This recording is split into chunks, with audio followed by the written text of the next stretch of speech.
It's entirely omitted in many of the media reports, okay?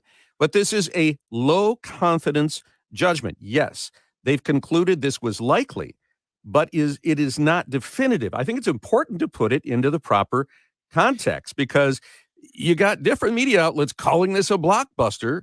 Well, it may be, but let's be clear. The Energy Department is saying they've got intelligence, they've got sources, but they're still rendering this with low confidence. Yeah, and that was going to bring that up. And the thing here that I find most interesting is, I mean, when you come out and say something is likely, it feels like that you have a maybe not a strong degree of certainty, but there is information that points you in that direction.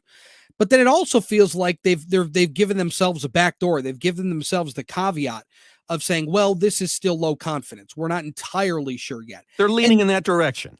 Absolutely. That's basically what they're saying. But it feels like they're talking out of both sides of their mouth. And so I think that's where a lot of this investigation on Capitol Hill in the House with Republicans taking a look at this, maybe they do find something that leads them to be a smoking gun type of information and intelligence. But we don't have that yet, which is why you see the disclaimer.